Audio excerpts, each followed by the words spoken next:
Better. What up, people? This is El Boogie. Just spent the last 5 minutes or so moving around trying to find the right spot so I could get a good picture. This is a good picture. The few pictures that I were looking at had a lot of glare in them. Excuse me, so I had to move where it was better focus. How y'all doing today? Y'all all right? That's what's up. I want to do my first opinion, basically about politics.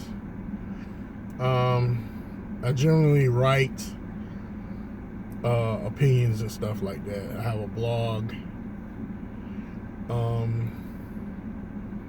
Actually, I haven't written in my blog in a while, but my blog is blogdammit.blogspot.com.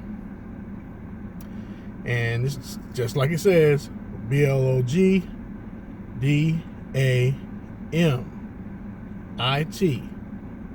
blogdammit.blogspot.com. Little stuff in there that I've written, a few poems, a few opinions and whatnot, punditry, so to speak.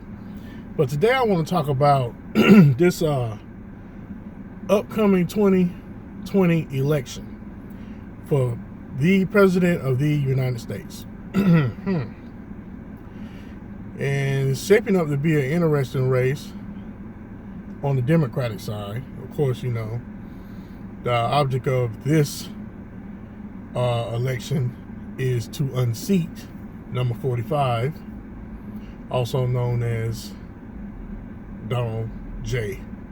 Trump. But at any rate, there is an issue, and the issue is black folk are pissed. And I'm just going to give it to you from my point of view. The whole 8 years that we had our first African-American president, President Barack Hussein Obama, black folk was in a stupor. You know, we were just so happy to see somebody in there, you know, look like us, that, in my opinion, we didn't do our due diligence. Our quote-unquote black leadership didn't do their due diligence when they found out he was going to actually run for president. And I say this because I think we made assumptions. You know, people at large made assumptions that he was going to be our president, so to speak.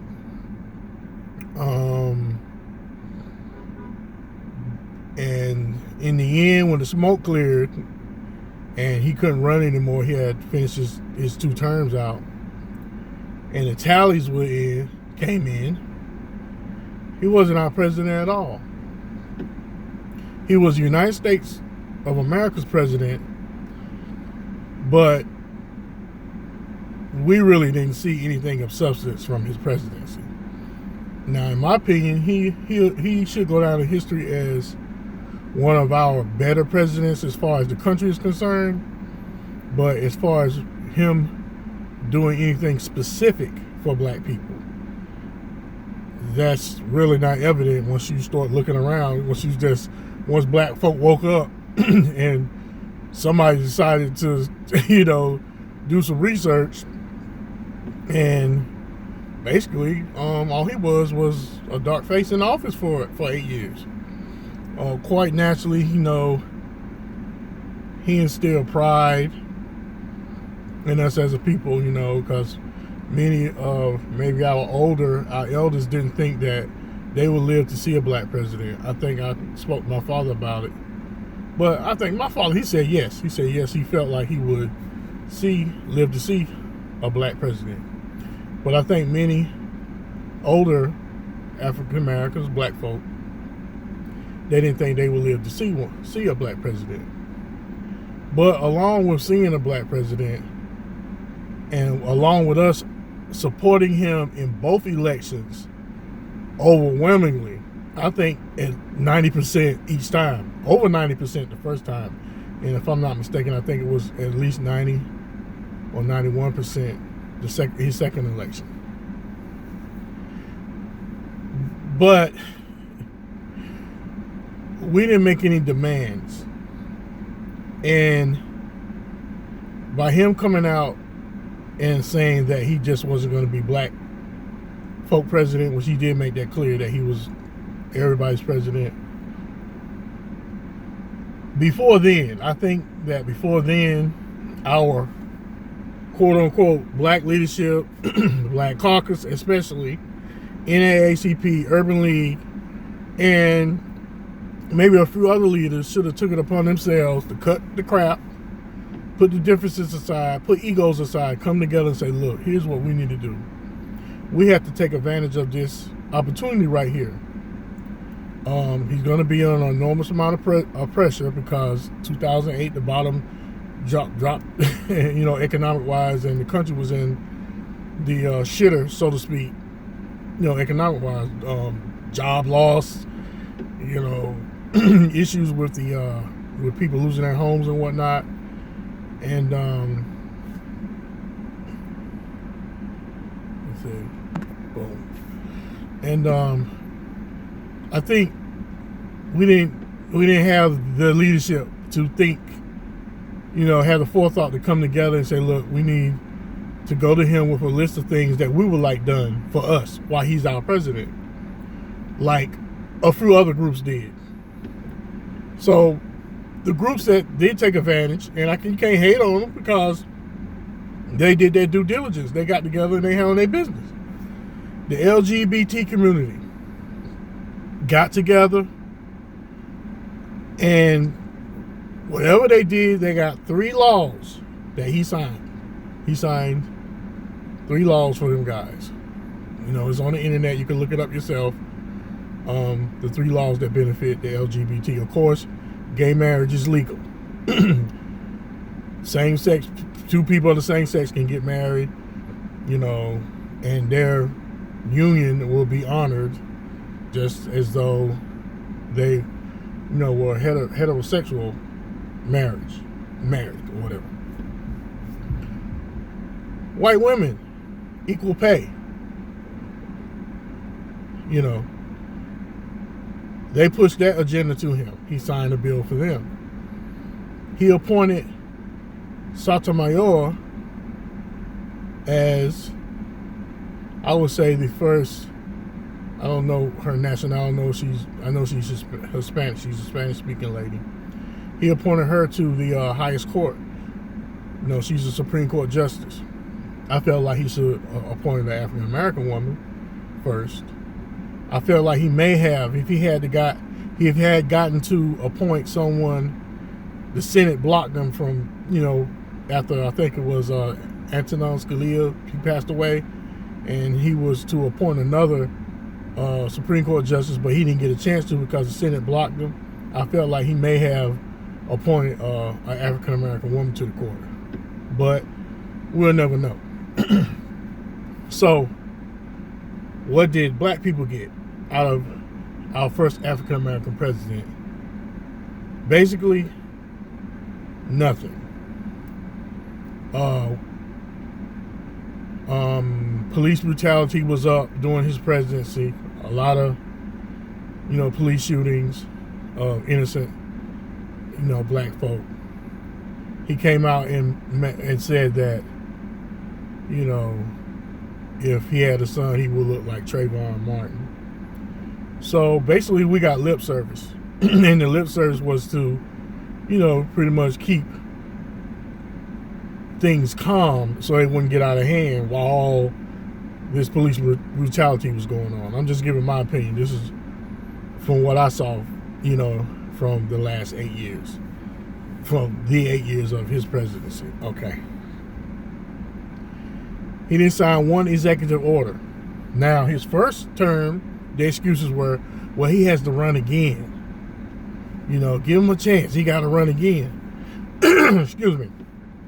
He has to run again. So I kind of, you know, being in the state of mind I was at that time, I was like, okay, that, you know, that kind of made sense to me. Okay. And I'm going to get to later on why it didn't really make sense. Okay. It kind of made sense at the time. I was like, okay, so he got in, you know, he made some moves economic-wise to go and kind of resurrect the economy and stuff, bring the car industry back and whatnot. He did a lot of work that he did without the help of Congress and the Senate through by writing executive orders. He'll go down in history as one of our smartest presidents.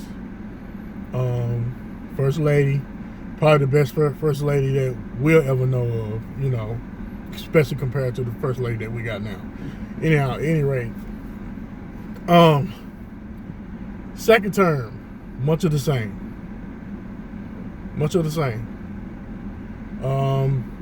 We got lip service for him. He mentioned, you know, talked about African American or black men raising their kids and stuff like that. He kind of like chastised black men for that, which upset some people. I think it upset Jesse Jackson, if I'm not mistaken. But anyhow,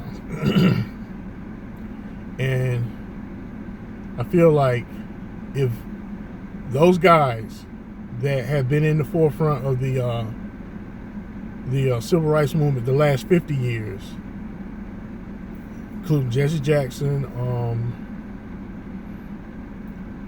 you know, just who else I'm thinking of? Dude, he got his own show on MSNBC with the processed hair. I mean, he may come to mind later, but I'm quite sure you guys can figure out who I'm talking about. Some of those guys just got together and said, look, you know, had a think tank when he announced that he was going to run for president, and said, look, we need to get together and take advantage of this because we may never get this chance again. They dropped the ball. Our quote unquote black leadership and black organizations, you know, I wouldn't say they black, because if you look at them now, they're saying they don't support just black people. NAACP, Urban League, Black Caucus, they don't support black people, you know, and so they dropped the ball. So now that the smoke is cleared, we passed, you know, we have number 45 in, he's doing what he's doing. But I will give him credit for one thing that he is doing. Even though, you know, my opinion, it's a double-edged sword, because what him being president is showing that the real America, how racist America really is, what people really think about race in America. You know, by him coming out spewing a lot of racist rhetoric during his campaign, you know, people were emboldened and felt comfortable saying, well, I don't have to just keep to myself what I really think. You know, so now people are really, you know, showing how they feel about, you know, not only black people, but Jewish people, immigrants, and whatever else. So these individuals are his base, because that's who he fed during his campaign. He fed his base what they wanted to hear. He ran off that platform, and they supported him, overwhelmingly supported him. The difference between he and President Obama is we were President Obama's base. He didn't feed us. He didn't cater to us like number 45 is catering to his base. No matter how twisted and crazy and uneducated they are, he caters to them. They support him. He caters to them to this day. He caters to them. And basically he did what he said he was going to do when he got in there. And it also shows a difference. Not really a difference. That is not really a difference between the Republican and Democratic Party. It's how they deliver what they say they're going to do. Number 45, he's real honest with you. He come right out and says whatever is on his mind. Whereas the Democrats, they're a little more crafty and a little more, I'll say, tactful in their approach. Oh, but at any rate, the last 50 years, African American black folk have voted in a block, Democrat across the board. I've done it myself before I knew better. So this is kind of like a wake-up call. Once we've had our first African American president and didn't receive anything, it kind of like woke a lot of people up to the political process. First of all, we as a people can't get anything done just by our vote. And I'm kind of pissed at some of our black congresswomen and men and people that we sent to office, to Congress and the Senate, who've been in there long enough to know how the game is played. And they didn't come back to us and say, look, you're going to have to put some money behind your vote. You're going to have to put some money behind it. Voting is just not enough. But that's how it's been delivered to us, that all we have to do is get out and vote. It's not enough. If that was the case, why you got so many lobbyists on Capitol Hill? Lobbying for whatever. You got NRA got a strong lobby. American Medical Association, they got a strong lobby. Just to name those two. And lobby mean they put money behind their vote. It's like, okay, you want us to support you by giving you our vote. Here's some dough to go along with it. Here's some money to go along with it. Fund your campaign or do whatever. Hard money, soft money, or whatever you want to say. Here. Take this with you. We line up at the polls, vote Democrat straight across each time. We've done it for the last 50 years. I'm 54, so this has been going on since civil rights. 1964 Civil Rights Bill, all the the Voting Rights Act and all that. So we put our vote behind this party. They've been taking our vote for granted. But I think us not people waking up and realizing, man, they just they just use us like we're a dirty dish rag. They won't even wring us out, put no soap in us and wring us out and and use us. We serve our purpose and they just we don't get anything. But we line up and vote for them faithfully. But not this time. They know we pissed. They know we upset. And a lot of 13% of African American males voted for President Trump. 13%. That was big. That's big. That's a good chunk right there. So they got these candidates. Joe Biden, he's supposed to be the leader. He's President Obama's vice president for 2 terms. But when you start looking at his history, Kamala Harris' history, and some of the rest of them cats' history, and we try have them to address questions that we know are to the point that's far as what are we going to get out of supporting you. So they coming at us like we still politically immature. They're using the buzzwords like urban, people of color. What else they use to try to clump us in together with other people? They won't come and say black, because we're not any of those. We're not people of color. We're not minorities. We are black people. African Americans, whatever. But we're black. And this go around, they are going to have to address black issues, and it's not a big deal because they know what they are, because you would be unworthy of running for any office if you don't know what our issues is in this country: police brutality, unemployment, infant mortality. You know, you can just about name of those are just a few. So this go around, you know, last election, you know, a lot of black people didn't turn out to vote because the Novocaine wore off. The Novocaine for the last 8 years wore off, and when that Novocaine wore off and that pain was still there, you know, he was a Novocaine. You know, considering all that was going on, Eric Garner, Philando Castile, considering all the African Americans that were murdered when he was in office, you know, he was a Novocaine, you know, because we were in a drunken stupor. You know, and to me, I'm just being real honest. To me, that's what it was. And now a lot of people are woke.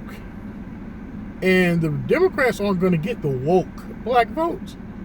Not this time. Because this time, our vote is for sale. You're not getting it for free. Free is over. Free is over. You had free for the last 50 years. No more free, baby. Either we're going to get something tangible, or something's going to be promised to us tangible that meets our needs, specifically black people, or we're not going to participate in the process. That's how it's going down. Now, you have several other YouTube channel guys that they specialize in this subject, and you know, you got Big Phil from Advised Media. I look up to him. That's my YouTube idol right there, Big Phil from Advised Media. So it's an issue. They know it's an issue because they listen to social media and what people are saying on YouTube and stuff. They know black folks is pissed. You know what I'm saying? So we want tangible things that specifically is going to help our situation in this country, and we want reparations. Reparations are overdue.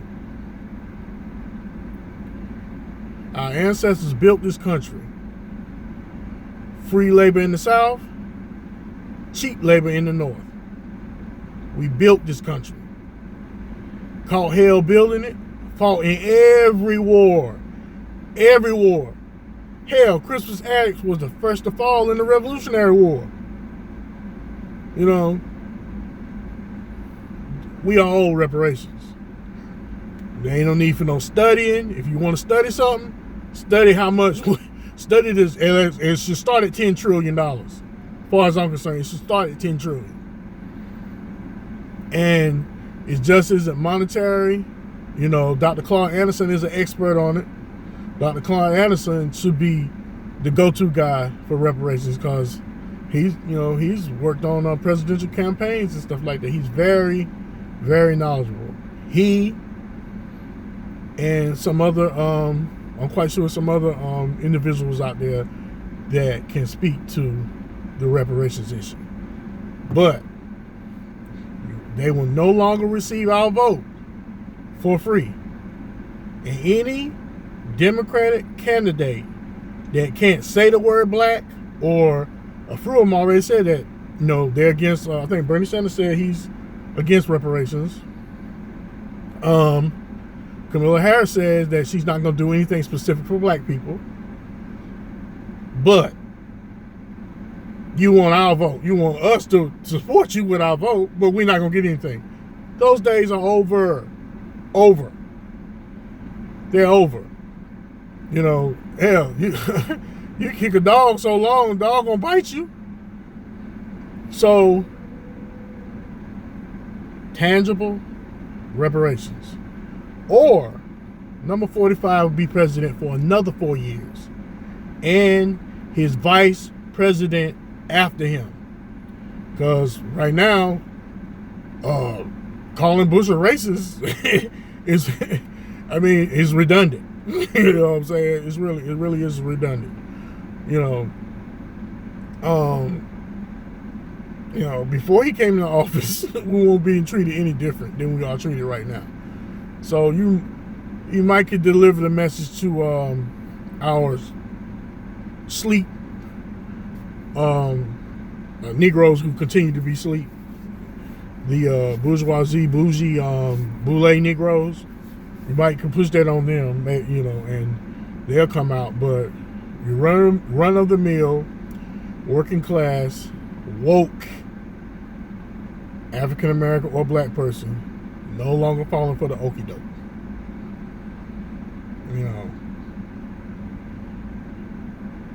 Hell, our former Vice President Joe Biden wrote the 1994 crime bill. Wrote it with his own hands. And if you look back at some of the things he was saying at that time, he didn't give 3 damns about black people. Not 3. It was to lock up as many as possible.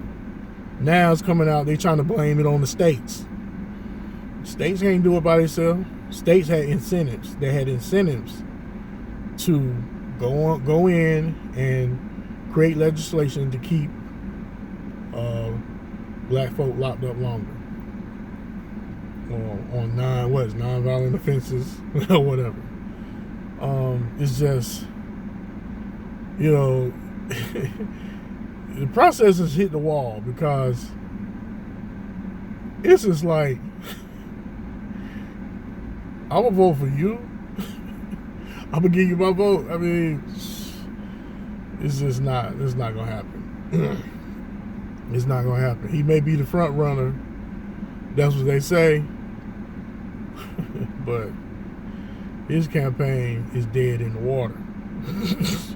Because in order to unseat this president, an incumbent president, there has to be big voter turnout. And I don't see them putting together any groups that could replace the black vote to unseat this president that's in office now. Because we're not doing it for free. You don't get nothing free anymore. And to the career Negro politicians that we supported in the process, I'm really upset with them. Because they could have came and told our people the truth after all the years, that we thinking that all we had to basically do is go vote. When really, our local elections affect us more than national elections do, because these politicians, in our state and in our community, right next to us. The presidency plays its part, but we haven't got anything. We haven't got anything. They went through and tried to gut the Voting Rights Act. So it's time for us to grow up. It's time for black folks to grow up. It's time for us to grow up, and it's time for us to stick together. Now, we're quite sure that it's not going to be a large effort. Probably about 30% will be good, because some of our people are asleep to the point where they're not going to wake up. They've been conditioned, and they think one way. They think the way that they've been thinking, and individual-wise. As long as I'm doing good, it don't matter to hell with everybody else. When that's not good for us. It hasn't been good for us to think that way.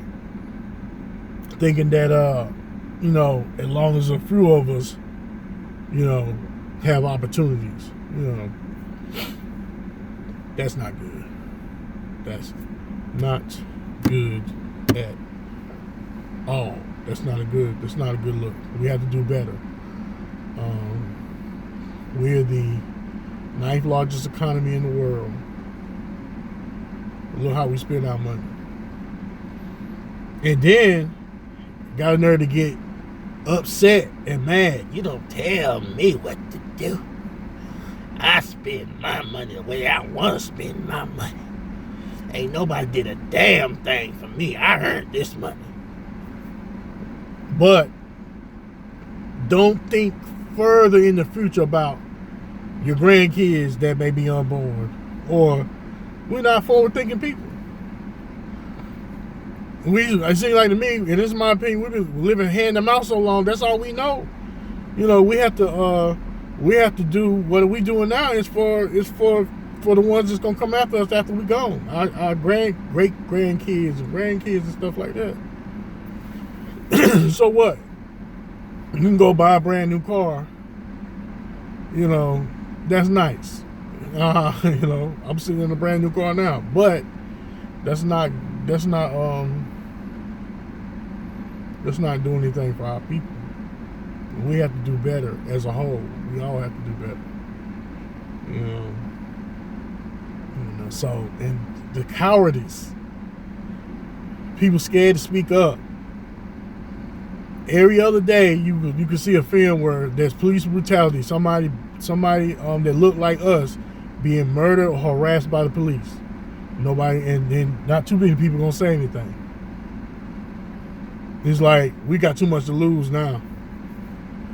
You know, until the trouble comes to our doorstep, and it has somewhat come to our doorstep because a very promising young man was taken from us. That, you know, Wilson wise, that has ties to Wilson. I think he lived in Charlotte. Tried to get a restraining order from some lunatic. The judge didn't grant the restraining order, and he ended up killing the young man. What the outrage? You know what I'm saying? I mean, come on, man. It don't have to be no violence, but we won't do anything. Why? Because it's not your child. You don't know him personally. Yeah, I don't know. I mean, no. But then, when it comes to your front door, then, you know, you think differently then, don't you? It's that's too close. You know, people getting killed in Raleigh and stuff, people that we know. You know, nah, man. I mean, we gotta, you know, we have to band together or it's going to get worse.